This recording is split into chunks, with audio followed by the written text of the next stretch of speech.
Muy buenos días, ¿cómo están? Bienvenidos todos una vez más a nuestras charlas culturales. Soy Leticia Neptune, maestra de español online y gestora cultural. Por medio de este espacio, promuevo la cultura de Colombia en las aulas de español como segunda lengua en los Estados Unidos y el mundo. Esta vez tengo un invitado muy especial. Su nombre es Neil del Valle Villarreal. Neil es un profesional en relaciones internacionales con énfasis en ciencia política y tiene un magíster investigativo en historia. Actualmente sus líneas de investigación son logística e historia económica, social y comercial de los inmigrantes en el Caribe colombiano, y estudios sobre la internacionalización empresarial y su papel en el desarrollo social. En el 2022, Neil publica su primer libro, el primero de Colombia, Capital social, político y económico de la comunidad libanesa en el rapto de Nicolás Sade, sucedido en Barranquilla en 1954. Este libro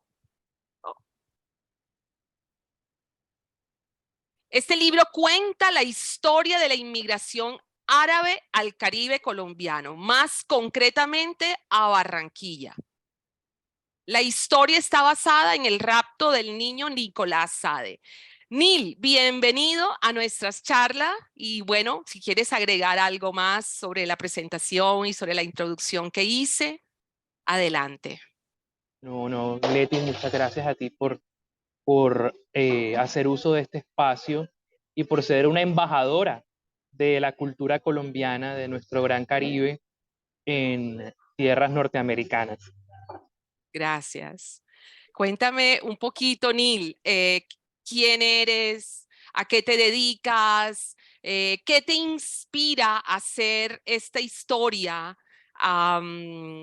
¿Qué te inspira a investigar sobre la inmigración en nuestra Barranquilla, en nuestro Caribe colombiano? Bueno, yo creo que lo que me inspiró básicamente es el hecho de haber crecido y nacido en esta ciudad. De una u otra forma, cuando uno nace y crece en una ciudad como Barranquilla, uno crece con ese imaginario de una ciudad de inmigrantes.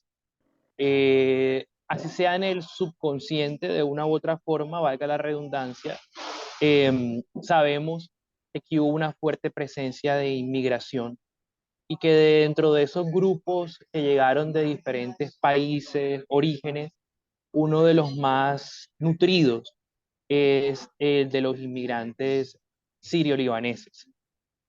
Entonces vemos cómo dentro de nuestra comida, por eso yo hablo de un melting pot en el Caribe colombiano, en este caso aplicado a Barranquilla, porque vemos cómo en nuestra comida elementos autóctonos de la gastronomía árabe, en este caso, muchos consideramos o asumimos que son propios del Caribe colombiano, de Barranquilla, como por ejemplo el caso del kibbe.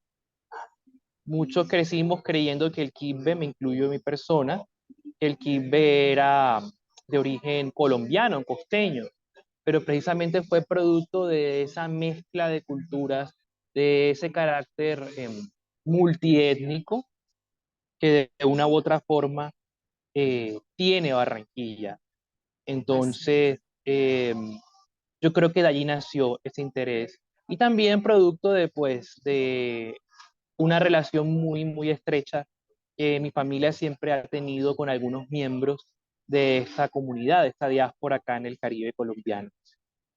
Así es, Neil. Todos los que somos de Barranquilla y que nacimos en esa tierra cálida al norte de Colombia, de alguna manera tenemos esa influencia de de una sociedad multicultural, diversa, y que cuando nos toca como en mi caso, salir y ser inmigrantes, es cuando entendemos esa resiliencia que todas esas comunidades, incluyendo la árabe, nos Así dejaron es. y nos siguen aportando a nuestra sociedad. Cuando yo vivía en Barranquilla, quizás no dimensionaba el hecho de ser una inmigrante. Y al leer tu libro, me deja esa espinita como, wow, en algún momento todas esas familias hace más de 100 años llegaron al Caribe y crearon y se expandieron y nos aportaron mucha de su cultura.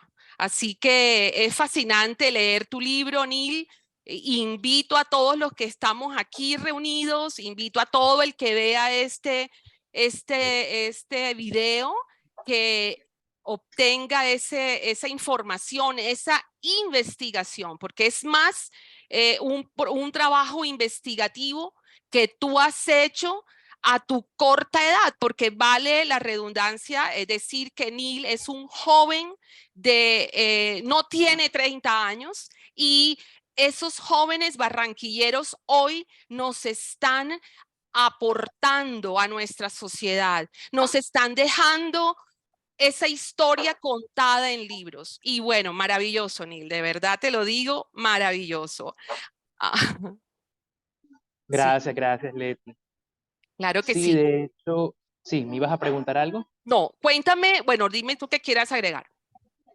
No, bueno, yo particularmente, ya que estás hablando de la juventud en Colombia, yo siento que de una u otra forma hay un despertar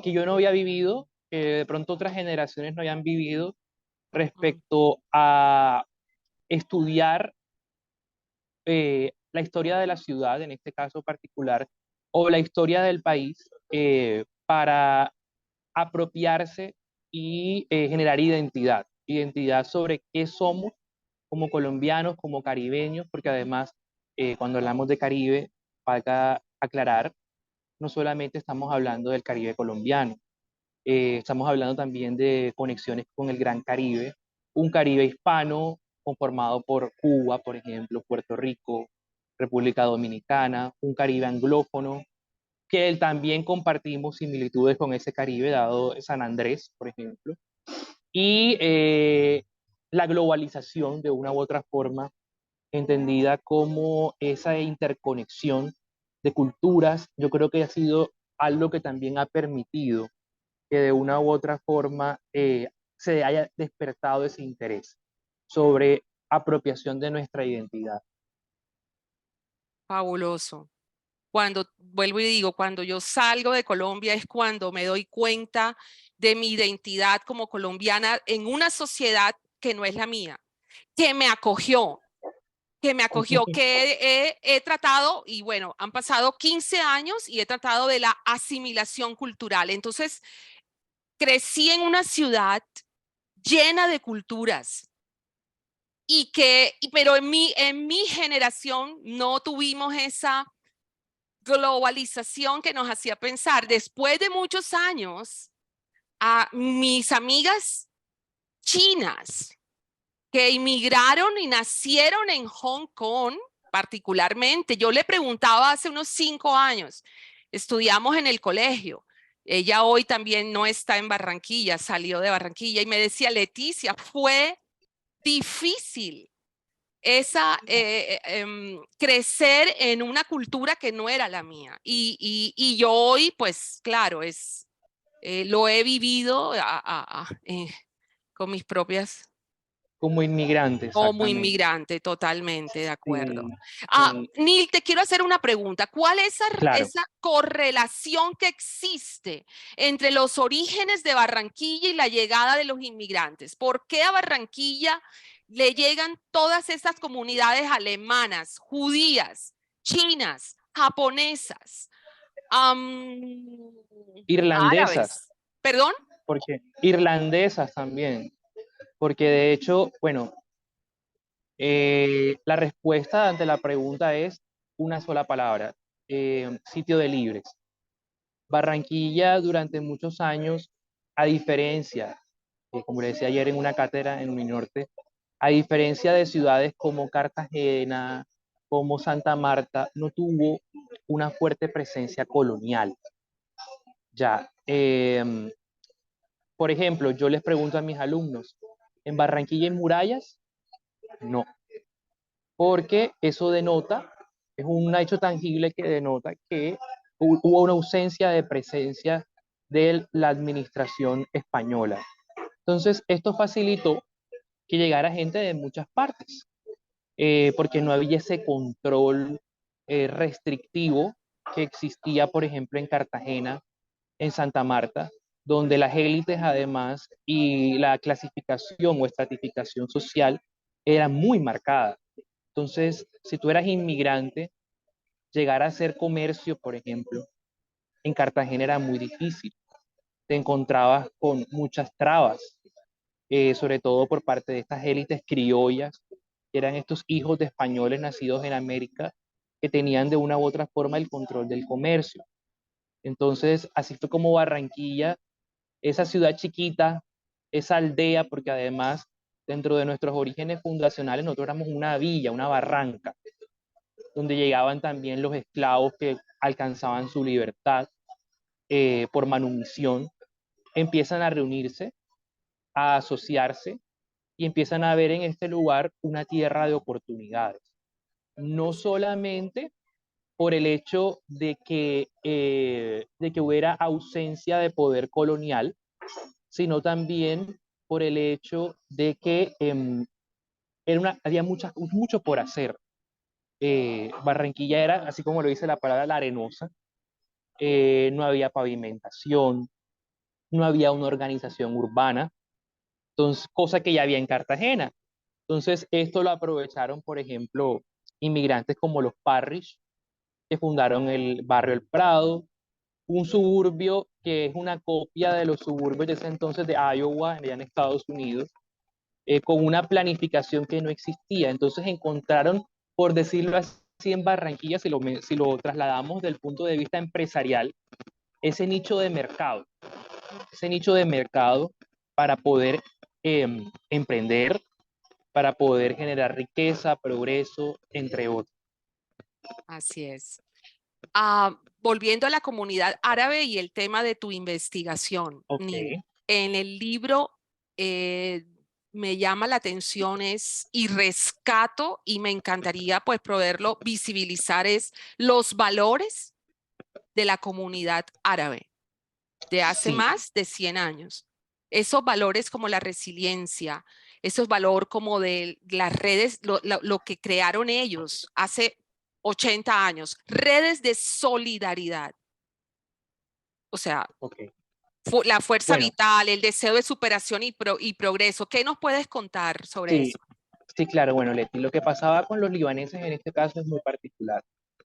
Ellos llegan acá a través del muelle de Puerto Colombia, eh, huyéndole a la opresión del imperio turco otomano, porque en ese entonces Líbano estaba bajo un régimen del imperio turco otomano. Y llegan muchos, contrario a lo que creemos en el imaginario colectivo, muchas personas hoy en día en Barranquilla, como decimos acá en la costa, con una mano delante y otra mano detrás. Y entonces, al principio eran solo jóvenes varones solteros que llegaban también para evadir el servicio militar obligatorio y llegan acá buscando precisamente esa tierra de oportunidades que yo te digo, Ujú. y aprovechan ese nicho que había por hacer para poder fundar fábricas. Al principio eran los que le llamaban los buhoneros, eran estos que puerta a puerta eh, tocaban y pedían telas, vendían telas. De hecho, la venta a crédito, ellos fueron los pioneros en eso. Y eran personas que a pesar del calor inclemente, de donde viene el deseo de superación, a pesar del rechazo en un principio que existió hacia ellos, Así sobre es. todo en Cartagena, en otras ciudades, por el elitismo colonial del español, no O se sea que amilanaron ante ellos. es el bullying de hoy en día. Fueron El bullying de hoy discriminados. en día, exactamente. Y mira, hasta tal punto que hoy en día son prácticamente, pues, aplicado el caso de Barranquilla, los que manejan más de la mitad del comercio local e internacional. Que por ejemplo tenemos el caso de Tecnoglass, que es una empresa que es la única empresa colombiana de inmigrantes árabes que cotiza en la bolsa de valores en Estados Unidos. Y eso es por eso. Hay una investigadora que se llama Catherine Gilliro, que es la que establece una especie de correlación o paralelo entre los valores empresariales del espíritu emprendedor con el accionar de los árabes en el Caribe colombiano. Increíble. Eso es para rescatar. Eso sucedió hace 100 años, hace 50 años, y es para rescatar hoy en los jóvenes, de todas las edades. Sí, Aplicar esos valores que estas comunidades nos dejaron y nos trajeron a Barranquilla. sí, y además porque, sí, porque además existe de una u otra forma el estereotipo de que ellos son tacaños, de que ellos son duros, ya, pero eso no es, en parte es cierto, pero en parte no. Es porque como saben lo que les costó de una u otra forma hacerse un lugar En la en, sociedad. en la sociedad, Abrir camino, así es. abrirse camino en una tierra extraña, en una tierra además lejana, eh, por eso valoran el dinero como tú no tienes ni idea. Valoran hasta el más mínimo peso. Ya a cierto punto de que sí algunos se han vuelto un poco ambiciosos, pero también es debido a ese pasado de lucha, a Donde ese no pasado de existía esfuerzo. imagínate, Neil, esa inmigración de hace 100 años y más, donde no habían esas comunicaciones que hoy tenemos. O sea, imagínate salir de tu tierra y no regresar jamás, no ver a tus padres más. O sea, o sea, lo que, Sí, claro. Y de hecho, Meira del Mar en su poema lo muestra en el poema del inmigrante. Lo difícil que fue para ellos, porque sin ánimo de meritar, pero es que si lo miramos desde el punto de vista idiomático, del idioma, para uno como colombiano de pronto es más fácil emigrar a Estados Unidos, ya, ujú, por el hecho de que el idioma, por lo menos la gramática, ¿Cuándo fue la es última muy vez que viste a Salvador? similar, ya, No lo pero conozco. para ellos no, porque ellos llegaron con árabe, hablando de un idioma No completamente lo conozco. distinto Cuando yo lo veo, al nuestro, oh, ya. sí. Entonces, logran adaptarse debido a dos factores principales. Primero, por la comida, la gastronomía, que es muy atrayente para mucha gente. Y en segunda instancia, gracias a pues lo que tiene que ver con la religión. Porque, ojo con esto, árabe no siempre es igual a musulmán.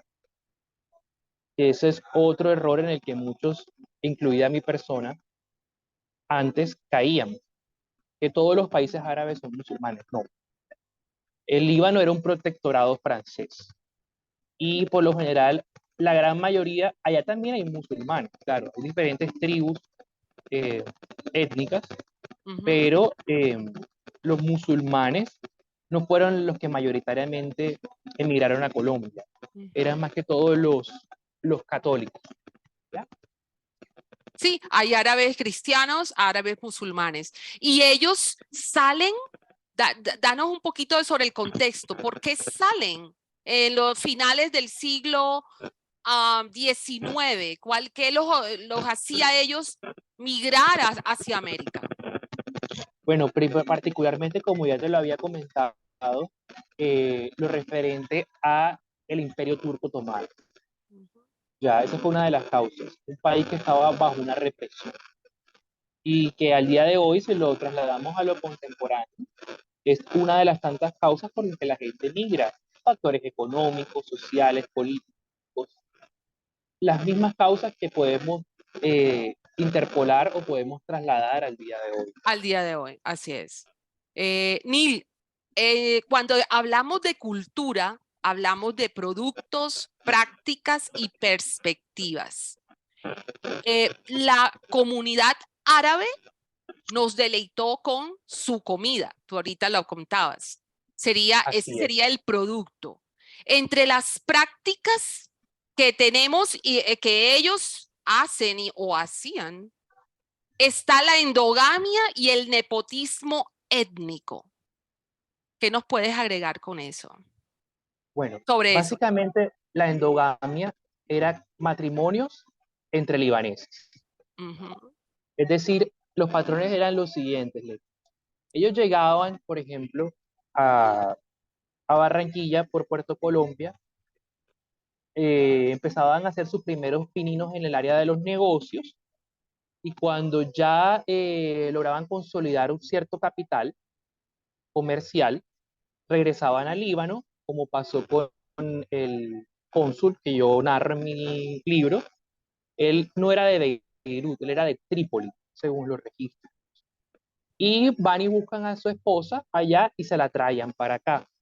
Eso fue en un principio, la primera generación. Ya eso no es tan así. Ya muchos hacen lo contrario, exogamia, que se casan con gente de acá, con mujeres locales. ¿Por qué lo hacían? Para poder garantizar esto que es el nepotismo étnico, que es, ellos pensaban así, estoy en una tierra lejana, ¿a mí qué me genera confianza? Pues lo que me genera confianza es casarme con mujeres de mi misma procedencia para poder garantizar lealtad en los negocios. Entonces, por eso es muy común al día de hoy todavía ver que en sus emprendimientos trabaja la mamá, trabaja el hermano, el primo, el sobrino, porque además son comunidades, como muchas de Medio Oriente, en las cuales el tema del legado familiar, la familia es primordial para ellos. Muy bueno. Gracias, Neil. Preguntas de toda la audiencia, quien quiera colaborar o hacer un aporte o una pregunta, bienvenidos.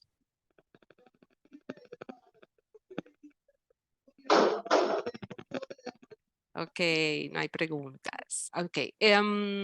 Neil, ¿cuál fue ese reto para realizar esta investigación? Bueno, fueron varios. Dentro de ellos la pandemia. Sonará excusa de cliché, pero fue uno de los retos porque eh, los archivos, nosotros los historiadores trabajamos con archivos, eh, todo estaba cerrado. Y segundo, pero no menos importante, la fuente oral, las entrevistas. De pronto poder encontrar a una persona de la colonia que haya presenciado el caso. Porque además de que fue un caso muy mediático, fue un caso también por diversos factores, que ahora mismo no considero oportuno ahondar acá, un caso bastante controversial. Entonces, hubo mucho escepticismo también en el sentido de que si sería posible encontrar o no encontrar a este niño secuestrado, que ya no es un niño, que tiene 71 años. Finalmente, Cuéntanos en contexto y hablemos del rapto, de ese caso puntual del rapto en 1954 en Barranquilla. claro, ¿no? En 1954, como debe ser de conocimiento de muchos, y por ejemplo, el conocimiento de tu papá, de mi abuela, porque nosotros también, como le decía ya a Leti, nosotros también somos inmigrantes, somos de origen inmigrante. Porque cuando hablamos de inmigrante no solamente es el que migra de un país a otro, también el que migra de ciudad a otra ciudad por diversos factores. Bueno, y sabemos el caso de mi abuela, que emigró de Ocaña, y para esos años Colombia estaba en la época de la violencia. Era ese conflicto partidista entre liberales y conservadores, y para esa época, pues, ¿qué te puedo decir? Barranquilla ya era la ciudad pionera De hecho, en el año 54 Barranquilla era el primer puerto aéreo del país. Ujú. Por la escata, además, una aerolínea, la primera aerolínea comercial del mundo, la de las más antiguas, la segunda más antigua del mundo. También fundada con capital alemán y judío, por eso el aeropuerto se llama Ernesto Cortizos, porque Cortizos era un judío sefardita. De hecho, el aeropuerto recibe ese nombre, Leti, no sé si sabías, porque él muere en un accidente de la escata, montado en uno de los aviones. Entonces, a este niño lo secuestran en el Parque Eugenio Macías, porque Oh él my era, God. sí, Yo él sé era el dónde hijo está, en la 80, en la 80, en la sí, calle muy cerca de donde 80. vivo yo. Claro. Exactamente. Con Y 45. Entre 44 y 45. así es. Wow. Y Él ese estaba ahí niño, jugando. Cuéntanos ese no, momento. perdón, me equivoco. A él lo encuentran en el Parque Eugenio Macías, Oh, en unas casitas, chocitas aledañas allí. La casa existe, él vivía en el barrio El Prado. Él estaba al cuidado de su niñera. de su niñera. En ese entonces les decían Aya, si mal no estoy. Y él allí, en un momento de descuido, se lo llevan y le entregan a la niñera o le dejan una nota pidiendo un rescate de 15.000 pesos de la época.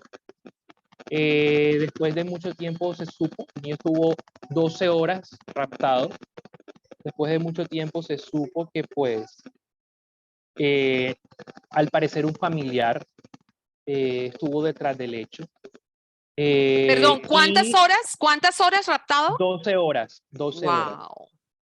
Y claro, fue el primer secuestro mediático, uno de los primeros secuestros mediáticos en la historia reciente de nuestro país, producto de que no era el hijo de cualquiera, era el hijo de un cónsul, un diplomático, y además de un industrial, porque el señor Sade era para ese entonces el gerente de una de las empresas líderes pioneras en la fabricación de bolsas de papel. Entonces se sabía que gozaba de gran dinero, de gran solvencia económica y de gran Prestigio. aprecio. Ujú. Además de gran aprecio, era una persona muy querida. De hecho, le decían Don Nico porque él era bastante contribuyente al patronato. Hacía donaciones, sobre todo a una epidemia que hubo aquí en Barranquilla de fiebre amarilla. Y bueno, estuvo allí y recordemos que el presidente de esa época era el señor Rojas Pinilla. La única dictadura, entre comillas, que yo le digo dictadura entre comillas, porque, por ejemplo, ustedes las mujeres le deben mucho al señor Rojas Pinilla, porque él fue el que primero aprobó el voto para la mujer, trajo la televisión a este país, ya. Y bueno, él da la orden cuando lo encuentra, porque se despliega, se manda al SIC, Servicio de Inteligencia Colombiana, el entonces DAS, a investigar y a buscar al niño. Se cierra toda la ciudad, un despliegue Wow. policial, se genera mucha conmoción y al final lo encuentra y la orden que da el presidente Rojas es maten a Alfonso Echeona. Alfonso Echeona era el captor, quien se arrebató al niño de la niñera. Ya después en la entrevista al señor Sade, que actualmente está vivo, eh, él cuenta que su mamá quedó muy traumatizada por esta situación. Entonces se van para Cartagena, ¿ya? Y allí planifican el viaje de regreso a su tierra. Llegan Wow. a lo que es Líbano y estudia, él logró estudiar en unos buenos instituciones a nivel mundial, internados ingleses. Y bueno, actualmente ya es abuelo, Oh, eh, qué bueno. tiene, no, abuelo no, perdón, ya es un señor de 71 años, Vive fuera de eh, Colombia. vive fuera de Colombia, exactamente. Eh, bueno, ojalá pueda volver algún día. Según me comentó en su testimonio, la última vez que pudo venir a Colombia fue en el año de 1985, O hace mucho tiempo. pero que uno de sus hijos viene mucho a Colombia. Él está muy familiarizado con la cultura colombiana, Conectado con admira, Colombia. conectado además porque tiene familia acá, una hermana que vive acá. Oh, ¿vive en A la Barranquilla? Sí, sí, quien además agradezco a ella y a su sobrino su generosidad de la investigación, y personas que a través de la gastronomía, en este caso, de emprendimientos gastronómicos como los de muchos inmigrantes árabes, eh, han utilizado esto como un eje para rescatar su memoria y su identidad. Y no solo ellos, también nosotros como personas nativas colombianas, que como barranquilleros de todas nuestras generaciones que nos han antecedido, recibimos todas esas comunidades y qué diferente, lo dijiste hace un rato, qué diferente fue vivir como inmigrante en una ciudad como Barranquilla o en Cartagena o diferente a Santa Marta, que eran ciudades más resistentes a Sí, los eran ciudades, a la inmigración. sí, de hecho eran ciudades, Leti, más producto de lo que te comenté, de la presencia española. Ujú. Y mira, y bueno, y mira la paradoja como en la vida. A veces yo pienso que Barranquilla es ese patito feo que en su momento nadie lo quería, nadie Ujú. quería esta ciudad, y ahora pues todo el mundo, sobre todo hoy en día, Barranquilla es la ciudad de mostrar en Colombia. Y gracias también en parte a ese aporte de los inmigrantes, A ese mix que tenemos en a ese mismo, Barranquilla sí, y sí, que sí. ha producido, por ejemplo, la fiesta más grande de Colombia, el Carnaval de Carnaval de Barranquilla. Barranquilla. Eso Sí, de hecho, el Carnaval de Barranquilla es una pieza clave de nuestra historia. Porque yo no sé si tú sabías, con el Museo del Carnaval, aquí pauta no pagada, los invito al Museo del Carnaval, porque ahí podemos notar como, por ejemplo, tradiciones de nuestros barrios, Leti, como la vara de premio, viene de carnavales en Rusia, por ejemplo. Ya, y cómo el Gran Caribe está tan conectado, nosotros tenemos elementos, compartimos elementos de nuestro carnaval con los de carnavales como el de New Orleans.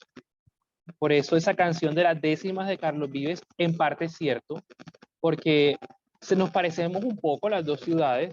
Tenemos salida al río, inmigración, porque New Orleans tuvo inmigración francesa, Luisiana tuvo inmigración francesa. sí. Y por eso, por ejemplo, la batalla de Flores nace para darle fin a la guerra de los 1000 días, Díaz. una Sí. guerra muy fuerte en la historia de nuestro país, y entonces por eso se tiraban flores en vez de balas. Entonces, sin entrar en sectarismo, la batalla de Flores ayudó no solo a Barranquilla, sino en su momento a toda Colombia a, a aplacar una guerra que estaba matando a mucha gente en nuestro país. Así es. No, ya hablamos, nos fuimos a otro tema, el carnaval, algo que como barranquillero nos apasiona y que ese sería parte de otro capítulo para hablar contigo, Neil. Invitarte en otra oportunidad para hablar de esa fiesta que, como ya lo dije, barranquillero nos apasiona y nos encanta visibilizarla ante el mundo. Neil, ¿algo más que quieras agregar a esta conversación, a esta charla o también a la audiencia que nos quiera hacer alguna pregunta? Bienvenidos. No, no particularmente nada. Bueno, primeramente agradecerte, Leti, por esa labor que estás haciendo Mm. en un país que también es de inmigrantes, porque no se nos puede olvidar que Estados Unidos también es un país de inmigrantes. Ya, y que bueno, en estos tiempos cada día más de tanta intolerancia, de tanta desigualdad, es importante rescatar la memoria como inmigrante, tú en un país de inmigrantes. Aunque muchos no lo quieran reconocer, aunque muchos lo quieran tapar, Estados Unidos es y seguirá siendo un país de inmigrantes. Así es. América está llena de inmigrantes, y eso es lo que de una u otra forma nos hace ricos y valiosos. Exactamente, la diversidad, la multiculturalidad Culturalidad. nos hace Exactamente. ricos, y precisamente, Neil, eso es a lo que quiero darte ya como conclusión, darte las gracias por todo este tiempo que le dedicas a reconstruir nuestra historia, la historia de Barranquilla, una historia que hace parte nuestra, como es la inmigración, que hoy por hoy tenemos la comida de todas estas comunidades, la asimilamos como nuestra y hace parte de nuestra identidad. Gracias por tu interés, Neil, en investigar estos orígenes que nos pertenecen a todos, no solo a una Así es. comunidad específica. Y te deseamos todos los éxitos en tus futuras publicaciones, en tus futuras investigaciones, y este espacio está aquí para que vengas nuevamente con un nuevo tema y hablemos y conversemos. Mil Claro gracias, que Neil. sí. Quiero A ti. compartir con todo gusto, Neil. Quiero compartir la información de Neil para que ¿dónde te pueden encontrar, Neil? ¿Dónde te puede la Bueno, me persona? pueden encontrar en LinkedIn, allí pueden ver mi trayectoria académica y en destacados pueden ver el link para adquirir el libro si les interesa, está por Amazon y Oh, allí lo pueden descargar. aquí está. Bueno, aquí hay una pregunta. ¿Por ahí hay una pregunta? Sí, de Ricardo. ¿Qué tan documentados? Bueno, Ricardo, la respuesta, ¿qué te puedo decir? Sí está documentado, pero tristemente, eso lo estaba hablando con una colega, no hay un libro, por ejemplo, o una obra que nos permita de una u otra forma, un momento, que nos permita de una u otra forma hacer un compendio de los inmigrantes en Barranquilla. Las historias existen, las investigaciones existen, pero están fraccionadas. Entonces, por un lado, los italianos han hecho sus historias, los árabes sus historias, los irlandeses sus historias, pero todavía falta. Por ejemplo, todavía falta visibilizar el caso de los japoneses en Usiacurí. Ya hace poco yo no sabía que a Usiacurí llegaron los japoneses. Porque tristemente cuando hablamos de asiáticos en Barranquilla y en el mundo, porque los asiáticos son una diáspora, ya solo hablamos en clave de chinos, pero no podemos olvidar que existen también los coreanos, los filipinos, y en Barranquilla hubo presencia filipina, hay presencia filipina, de hecho en Caimán del Río hay un restaurante filipino, compartimos un pasado común, pero que falta documentar, falta escribir sobre eso, y falta hacer un diálogo de inmigración, en el sentido de que, por ejemplo, aquí ahora mismo estoy en un lugar con familiar que era el Club Alemán, no sé si te acuerdas. Claro. Y el Club Alemán tiene, bueno, los alemanes tienen fundaciones para rescatar memoria, los italianos, pero falta que se unan para hacer una sola obra que unifique y permita comprobar, más allá de la cantidad de inmigrantes que llegaron, que Barranquilla, en términos de aporte cultural, es una ciudad de inmigrantes. Así En es. la tienda. Así es. Otra pregunta de la audiencia.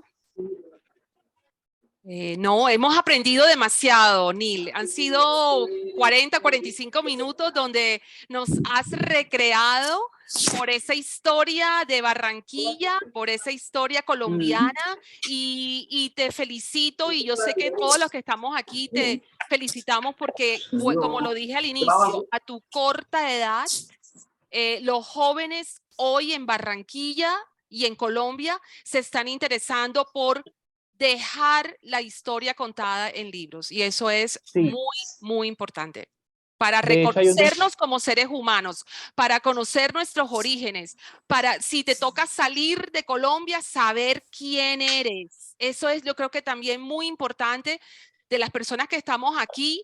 Tenemos familiares fuera del país y al vivir fuera, tú tienes que tener una buena base de tu identidad. ¿Quién eres?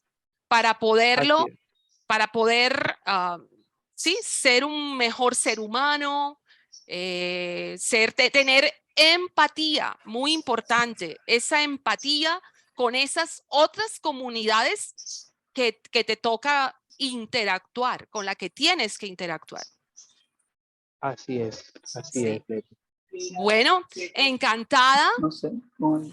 Bueno, claro No. que sí, no, para mí es Encantada, un placer. gracias a todos. Ah, ya salió, no tenía imagen. Oh, perdón. No, que gracias, muy chévere la charla, muy amable por haberme invitado, muy chévere, aprendí muchas cosas.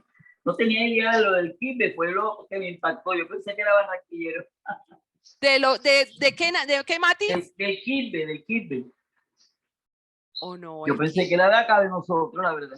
No, Del Mati. Quibbe, del Quibbe, dice. Vamos a hablar entonces un poquito de la comida, el tabule, el quibbe, el arroz, las repollitas. No, pero exacto, que de todas formas lo que te quiero decir es que es muy barranquillero, o sea, aquí lo comemos mucho, es lo que te quiero decir. ¿Verdad? Que estamos acostumbrados a esa comida árabe, o turca, o no sé cómo se llama. La asimilamos. La de los trigales, que la comida nos gusta, a todos nos gusta esa comida. Así es, ¿cierto? así es. Muy chévere. Así bueno, es. gracias. Bueno, encantada. Okay. Gracias por haber estado aquí. No. Gracias gracias ti por Mati, habernos invitado. Bueno. Con todo gusto y gracias a Neil por todos sus futuros éxitos y bueno, muchas gracias a todos. Bueno, Bueno, hasta luego, que estén muy bien, un placer. Adiós, gracias. gracias. Adiós, chao. Adiós.